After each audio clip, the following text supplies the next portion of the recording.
Hey, what's up, everybody? It's Fate here, and today I kind of wanted to talk about how Dragon Ball as a whole kind of changed my life, or kind of changed who I am, or what I'm interested in. So, to begin the story, I want to go back to, let us say, about 20 years ago, right? I am currently 27 years old, so I started watching Dragon Ball when I was between 7 and 9 years old. Now, it's been a long time, so it's pretty hard to recollect the exact time when I started watching Dragon Ball, but I know that I was around 7 to 9 years old, right?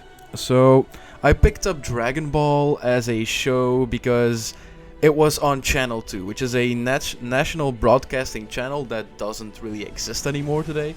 Um, and it had the rights to Dragon Ball. Now, it didn't have the complete rights. It only had the rights to Dragon Ball Z from the beginning of Dragon Ball Z all the way till Gohan defeats Cell, right? So the end of the Cell saga. It didn't have the rights for the Buu saga, and they never got them. Probably because Dragon Ball Z didn't do well enough, or didn't make enough money to buy the rights for the Buu arc and broadcast that as well. But every day I think it was in the morning, I was watching Dragon Ball Z, and for me it was just another cartoon in the beginning, but it just did something to me. It was different. It had action, it had story elements, it had interesting characters, and I just liked watching it, even though I was still young and didn't understand everything that was happening, and some more complex conversations and stuff were a little bit harder for me to understand, especially because my English wasn't that great at the time.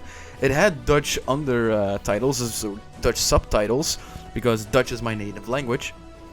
So it had Dutch subtitles, but I was young, so reading that fast wasn't really something I could do at that point. So I could read, but the subtitles were so fast, but just the flashing animations and how the characters corresponded towards each other was just something amazing. Now, on the schoolyard, so on the playground, everybody seemed to love Dragon Ball Z, and we played out our own scenarios, like I was Goku, my friend was Krillin, or something else, and we came up with our own stories and fought them out as a kid. It was just really fun to play on the playground, pretending to be another character, throwing Kamehamehas at each other, and it just stick to me. Now, that was only the series. Now, I had a really close friend who had a original PlayStation at his house. Now, I visited that friend quite often. I think every week or every other week I was at least there for a single day or 2 days in a row, and of course, we played a lot of games. Now, we played Yu-Gi-Oh! Forbidden Memories, which is something I'm not gonna go into much deeper, but that was the game that we mainly focused on. Now, what are some other games that we played were Digimon World. I don't know which one exactly it was, but it was a pretty cool game. But there were two other games that made my passion for Dragon Ball even bigger and kinda rolled me into more wanting to know more about Dragon Ball and figuring out what Dragon Ball really was. And that was Dragon Ball GT Final Bout and Dragon Ball Z Ultimate Battle 22. Now, in retrospect, these two games are absolute trash. They're really, really bad, and not a good example of a good Dragon Ball game. But I was young. I didn't have a lot of games. I didn't have access to a massive library of games like I have now. Nowadays, I can just pick up a game and just play it, because I can't do that. I can just pick up an older game, emulate it, or buy a physical copy. I have the consoles sitting around, so I can just pick up a game and play it whenever I want to. But back then, I had to do it with the games that I owned, or that a friend owned, in my case. And those two Dragon Ball games were absolutely amazing to us. Now, Ultimate Battle 22 is a game that we played less, because yes, out of the two games, we like that one the least, even though that's the better one of the two.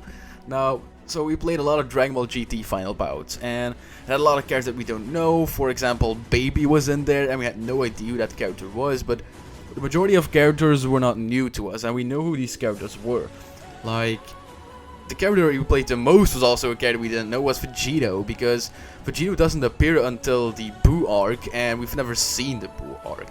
So that's how it begun. It begun with me seeing the show on television, playing 2 games over and over again with a friend, and it started a passion. Now, I have to fast forward a little bit because I think between my age of 9 and 10 and I think 13, 14, I didn't really watch a lot of Dragon Ball because it got taken off television because yeah, they probably didn't renew the rights. So I had no way of seeing it. I didn't have the DVDs laying around or VCRs or whatever. So I didn't have anything. I didn't have any means of watching it. And the internet was still new to me, and I was doing other stuff on the internet because I was slightly becoming a teenager. So I didn't really wanted to spend my limited time on a computer that I had back in the day and spend it on watching Dragon Ball. And I wasn't really keen on the whole internet thing just yet, so yeah. But after a little while, my older sister got a boyfriend who was also really obsessed by Dragon Ball, and he had the entire series from the Raditz saga all the way to the end of the Buu saga, all burnt on DVDs. And of course, my sister knew that I liked Dragon Ball, so she brought it home, and together with my brother, I've seen everything. So that was my chance to watch the Buu arc. But because it was a while since I've seen the entire series, I decided to watch the entire series all over again, including the Buu arc, because that was new to me. I didn't know if there was anything else beside the Cell arc. Now, I had a feeling that there was something else because it ended really abruptly, but so I also saw the Buu arc. Now, this is the point where my Dragon Ball, or my love for Dragon Ball, completely took over. This is when I can say that I started to become a true fan of the series. Now, it sounds like the Buu arc really convinced me, but it wasn't, because the Buu arc is still my least favorite arc of the entire Dragon Ball Z entire series, including Super probably. But it sparked something in me. I wanted to know more about Dragon Ball. Now, I didn't know at the time if Dragon Ball was still a thing, if there was still manga coming out, or anime, or anything else. And I found out that Dragon Ball was quiet for a very long time. Like, there was nothing. Dragon Ball stopped. So the series just took a halt. And there were a lot of projects online. People that loved Dragon Ball just as much as I did and wanted to continue that. So I found a lot of Dragon Ball Z AF or Dragon Ball AF content online, especially on YouTube. Now, I think everybody have seen at least one recreation of Dragon Ball AF. Now, back in the day, I have to say that I didn't know of Toybal's Dragon Ball AF. I only know Toybal's Dragon Ball AF for, I think, like a little under like 8 or 9 years. So back in the day, I didn't know about that.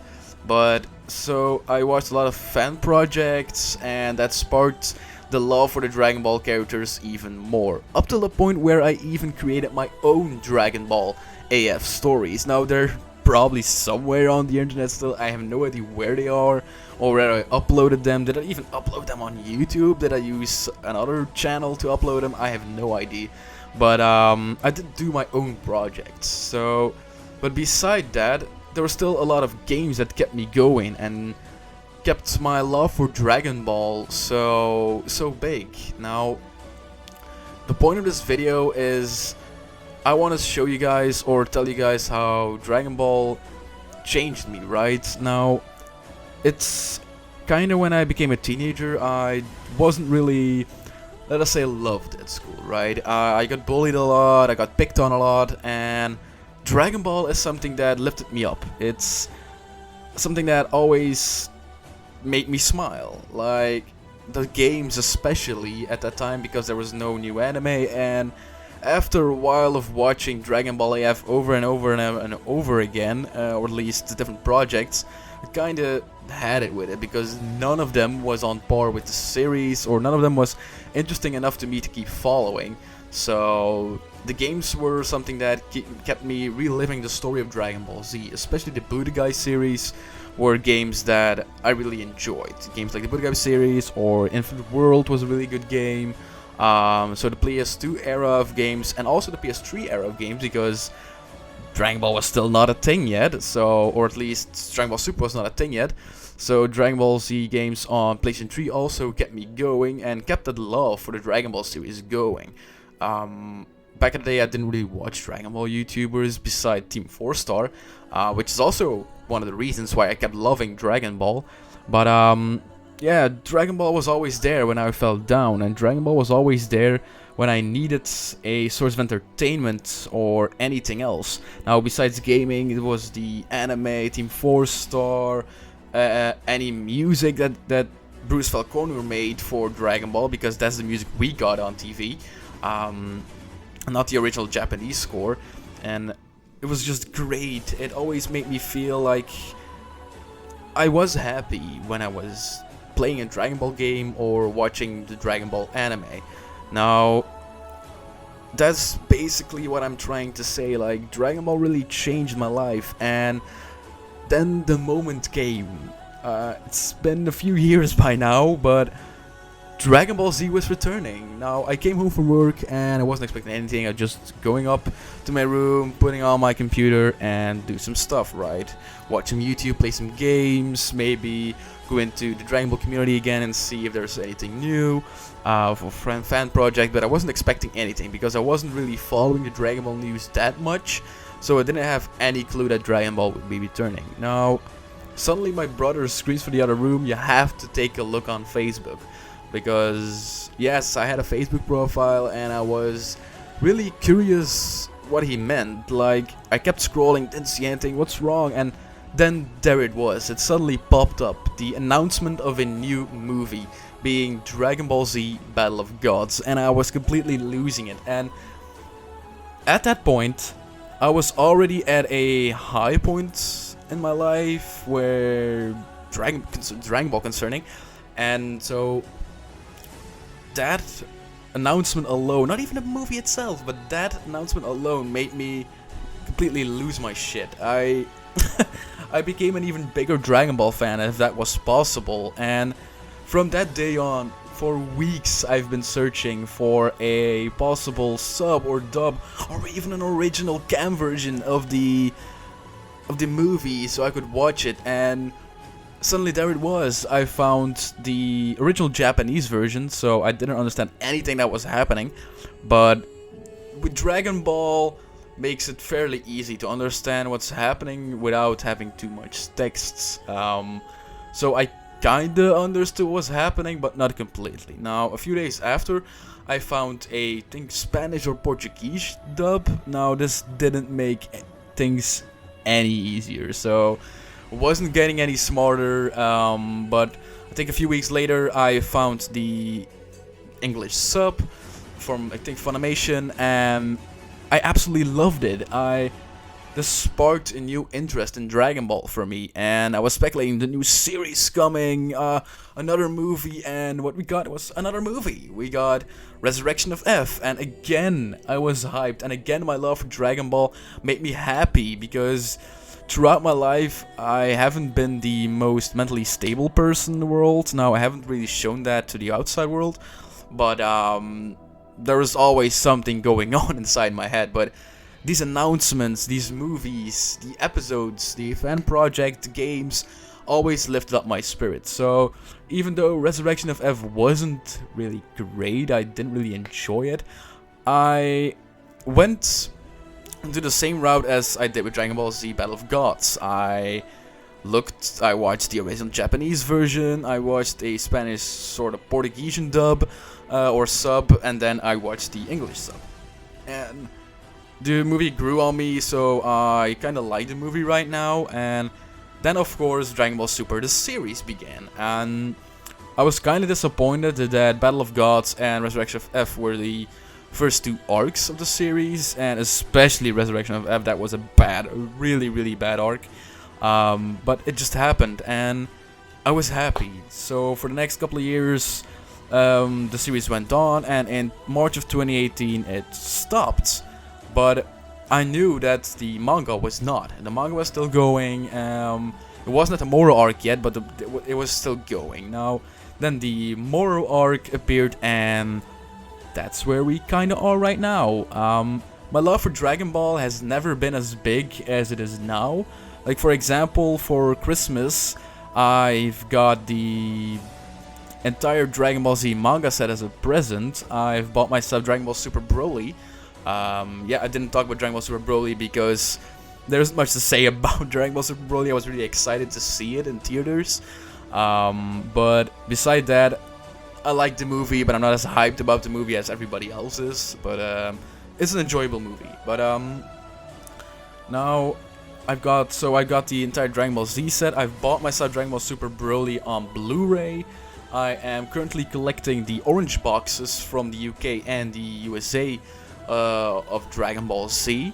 So, as you can see, my love for Dragon Ball is just growing and growing. It's never ending, and it's what making me happy. It's something I always return to when I feel down or when I feel sad.